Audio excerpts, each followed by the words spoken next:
Assalamualaikum.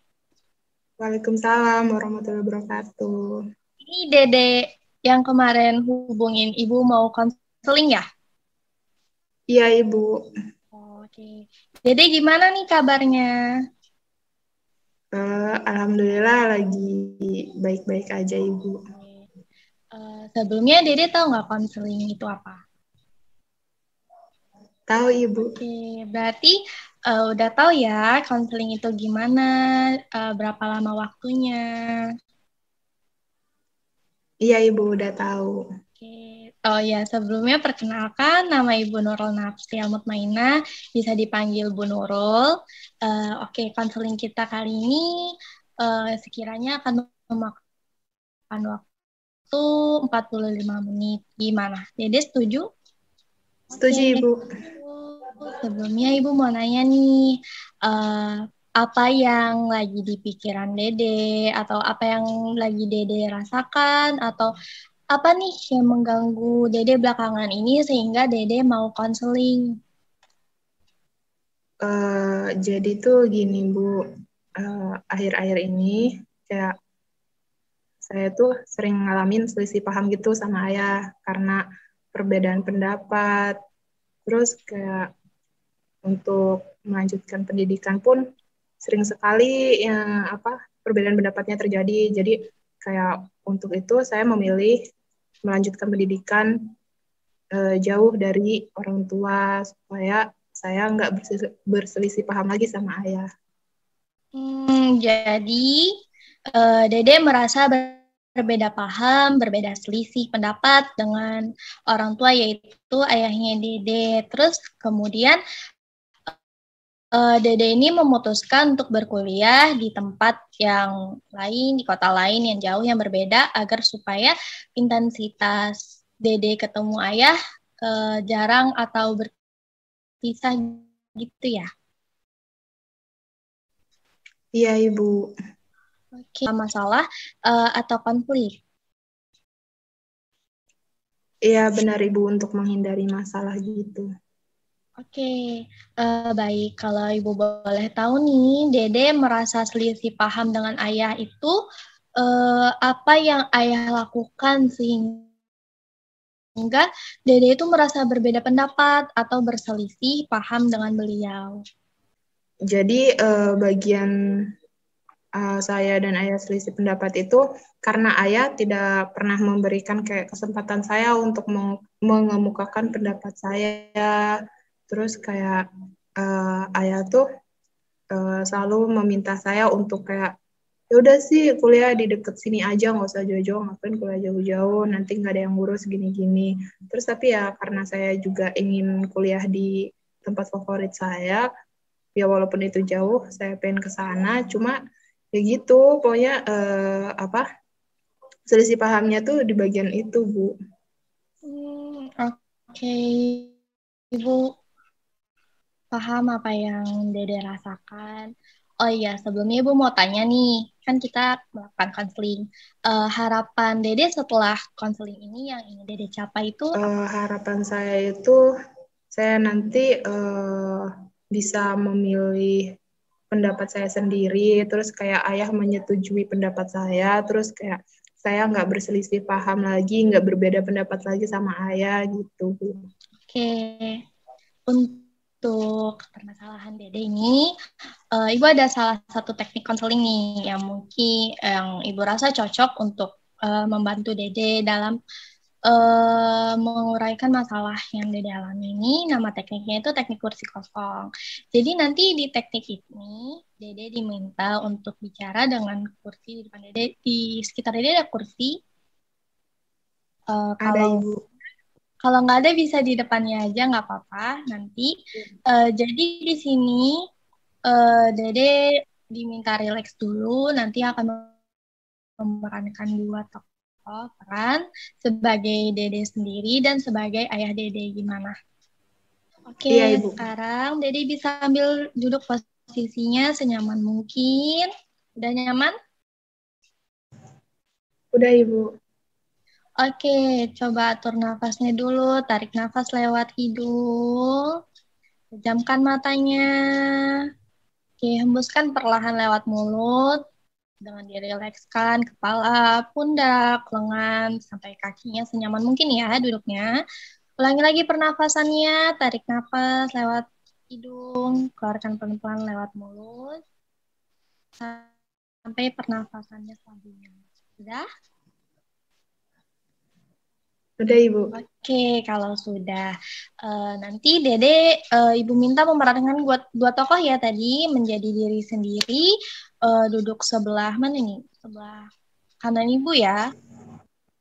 Kanan Ibu yang Ya, sini, Ibu. Dede duduk sekarang ini. Terus nanti berpindah ke sebelah kiri, Dede memerankan sebagai ayah Dede. Sampai sini bisa dipahami? Iya, Ibu, bisa dipahami. Oke, baik. Bagus sekali. Nah, sekarang Ibu minta nih Dede memutar kembali peristiwanya saat Dede berselisih paham dengan ayah. Apa sih yang Dede alami selama ini sehingga Dede tuh mengatakan bahwa Dede berkonflik dengan ayah Dede. Kalau Dede sudah ketemu nih momen-momen peristiwa yang membuat Dede menarik kesimpulan bahwa Dede berselisih paham karena ayah Anda Dede terlalu banyak memaksakan kehendaknya kepada Dede sehingga Dede kuliah di tempat lain supaya terpisah dan menghindari konflik. Sudah ketemu momen-momen peristiwanya? Sudah, Ibu. Oke, baik. Kalau sudah ketemu nih peristiwanya, eh, Ibu mau Dede itu menunjukkan secara detail persisnya seperti apa kata-kata ayah Dede, gesturnya, atau apapun yang disampaikan ayah Dede kepada Dede, sehingga Dede tuh merasa berselisih paham dan ayah memaksakan kehendak pada Dede. Oke, sekarang sudah? Udah, Ibu. Oke, sekarang Dede bisa berpindah posisi ke sisi kiri. Seperti ini, Ibu. Iya, jadi di sisi ini Dede membayangkan Dede itu sebagai ayah Dede sendiri. Jadi Dede berperan sebagai ayah. Uh, Katakan apa yang seringkali ayah Dede ucapkan kepada Dede yang duduk di sini, di duduk kanan. Jadi kamu anggap aja di depan kamu tuh ada diri kamu sendiri. Dan sekarang kamu berperan sebagai ayah kamu. Oke? Bayangkan kembali, putar kembali peristiwanya, ingat-ingat lagi, lihat lihat di depan kamu tuh seperti kamu melihat sosok kamu yang saat itu berbicara kepada ayah. Oke, sudah bisa mengingat kembali seperti apa gestur ayah, kalimat yang dipilih ketika bicara, tatapan matanya, segala segala macamnya waktu itu. Ingat kembali peristiwanya yang membuat Dede menyimpulkan bahwa Dede ini dipaksakan kehendaknya dan membuat Dede berselisih paham. Sudah? Oke, sekarang Sudah, Ibu. silahkan sampaikan kepada Dede, orang di depan Dede, diri Dede sendiri, apa yang ayah Dede sampaikan.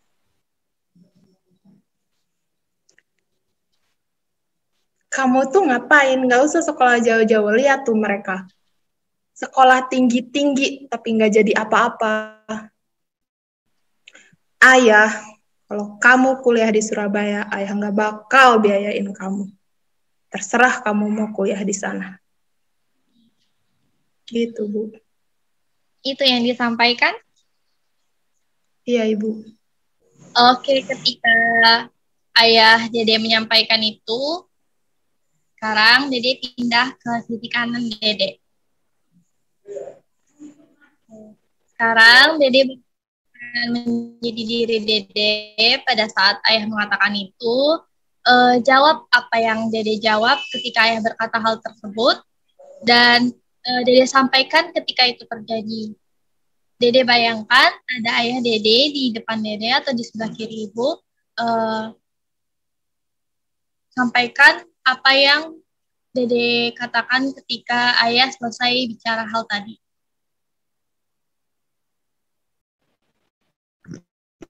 Oh, kalau nggak mau biayain saya ya nggak apa, tapi ya izinin saya untuk tetap kuliah di Surabaya.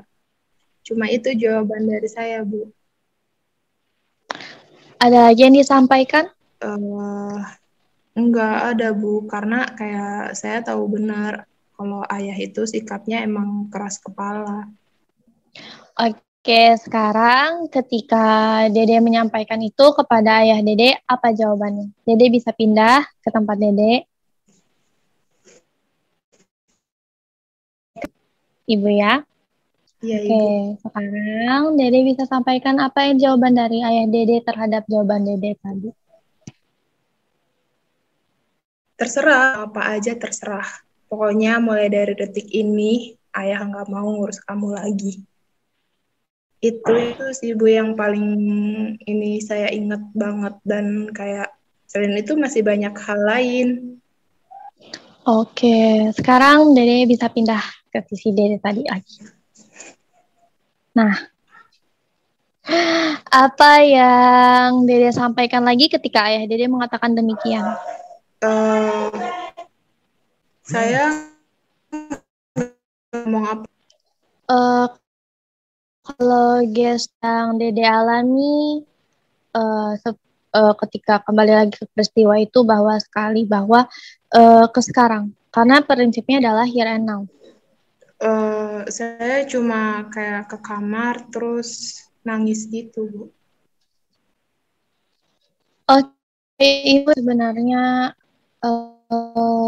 ingin Dede sampaikan sehingga Dede lari. Masih ada nggak yang sebenarnya ingin disampaikan banget sama ayah, tapi nggak tersampaikan sehingga membuat Dede memilih untuk pergi aja? Ada kayak yang menanyakan itu kayak kenapa kok ayah nggak minta alasan saya, kenapa saya memilih kuliah jauh gitu, Bu. Kenapa Bapak nggak nanya? Alasannya cuma dilarang gitu. Jadi Bapak tuh kayak cuma ngelarang aja, nggak ngasih alasannya kenapa. Padahal Dede sebenarnya ingin Bapak itu menyampaikan ya. Iya, Uh, kenapa gitu. Kepengen ditanya kenapa kok kuliah di Surabaya begitu, atau menyampaikan kenapa sih kok dilarang begitu. Iya, seharusnya ayah bilang gitu, tapi saya nggak tahu kenapa ayah nggak neba langsung digituin aja. Oke, Dede pengen ayah Dede mengatakan hal gitu. Oke, sekarang Dede pindah ke sisi ayah tadi. Pindah dulu. Sekarang eh katakan kepada diri Dede, angkat diri Dede ada di depan Dede. Sekarang Dede berperan sebagai ayah Dede. Dede pengen tahu kan, apa alasan ayah melarang Dede kuliah di Surabaya? Sampaikan. Dede anaknya perempuan dilarang kuliah di Surabaya, jauh dari rumah. Eh, Dede kepengen tahu kenapa dilarangnya, tapi ayah tidak menyampaikan itu. Padahal Dede kepengen tahu, sampaikan apa alasannya ayah melarang Dede untuk kuliah di Surabaya. Ini ayah Dede. Ini Dede. Ayah lagi ngomong ke Dede. Sampaikan. Kenapa ayah melarang kamu kuliah di Surabaya? Itu karena ayah nggak mau jauh dari kamu. Kamu itu anak satu-satunya buat ayah. Dan kamu tahu ibu kamu sudah meninggal beberapa waktu yang lalu. Ayah nggak mau kehilangan orang yang ayah sayang lagi. Itulah alasan ayah kenapa ayah melarang kamu untuk kuliah di Surabaya. Oke, sekarang Dede bisa pindah lagi ke tempat Dede tadi. Nah, tadi kan sudah dengan eh, ayah menyampaikan apa alasannya melarang Dede sekolah di Surabaya, kuliah di Surabaya, apa tadi? Yaitu, Ayah nggak pengen kesepian. oke, kenapa nggak mau kehilangan? Karena sudah pernah kehilangan ibunda. Iya, jadi ayah tinggal sendirian dan emang saya itu anak satu-satunya. Oke, sekarang apa yang Dede pahami tentang sikap ayah Dede dengan keras melarang? Ada yang tadi Dede sampaikan berselisih paham, terlalu memaksakan. Nah, setelah Dede tahu nih sebetulnya apa alasannya beliau ini melarang, apa yang bisa Dede sampaikan? Jadi sebenarnya tuh ayah itu sayang sama saya. That's good. Tapi ayah saya ketika menyampaikan itu nggak bilang kalau ini semua tuh karena ayah sayang dan takut kehilangan saya lagi. Karena kamu kepengen ayah menyampaikan itu. Iya, Sampaikan. Sekarang coba Dede sampaikan. Aku kepengen, aku kepengen ya sebenarnya. ayah sebenarnya aku pengen ayah bilang langsung kenapa ayah melarang Dede untuk kuliah di Surabaya. Kalau memang ayah sayang, seharusnya ayah bilang alasannya kenapa melarang saya, bukan malah dibentak atau bukan dilarang dengan tanpa alasan. Nah, tapi sekarang apa yang didapatkan nih setelah kita melakukan teknik ini? Apa yang didapatkan? Insight-nya. Eh, saya jadi kasihan sama ayah saya. Kasihan ya, ayah. Tahu maksud ayah yang sebenarnya kenapa melarang. Iya, maksudnya ayah sendiri itu ya ternyata ayah punya alasan karena saya gitu. Oke, Tapi sayangnya ayah nggak bilang. oke. Apa Dede bisa menerima alasan itu? Saya rasa sebagai anak memang saya harus bisa menerima itu. Oke. Tidak langsung mengambil kesimpulan. Bu mau tanya nih, apa Dede sayang juga nih sama ayah? Sayang Bu. Oke, begitu Dede tahu ternyata alasan ayah melarang karena takut kehilangan, takut terpisah, sebagai segala macam. Dede sayang. Sayang sekali Bu. Oke, bagus sekali. Untuk sesi kita kali ini cukup, karena di sini Dede mulai paham. Ayah Dede menyampaikan hal seperti Dede juga mulai nih kan apa yang ingin sampaikan pada ayah Dede gitu kan. Gimana perasaan Dede sekarang? Sudah sedikit lega Bu karena kayak ya udah tahu alasannya gitu. Oke, begitu. Dede bisa coba lebih menyampaikan lagi kepada ayah Dede apa alasannya, atau Dede bisa ajak bicara ayah Dede dengan tadi kan kita udah coba nih ajak bicara pelan-pelan, siapa tahu ayah Dede mau mengungkapkan alasan beliau kenapa beliau melarang. Iya Ibu. Oke, baiklah kalau begitu untuk sesi kita kali ini udah mau 45 menit ya ini ya. Kita cukupkan sampai di sini dulu ya. Iya Ibu. Terima kasih Ibu untuk telah mendengarkan curhatan Dede, terus udah mau meluangkan waktu untuk menjalin konseling sama Dede. Makasih ya Ibu. Ya, sama-sama Dede. Kita bertemu lagi ya di lain waktu. Semoga hubungan Dede dan ayah Dede udah apa membaik. Oke, Amin. saya tutup ya. Ya Ibu. Assalamualaikum. Salam.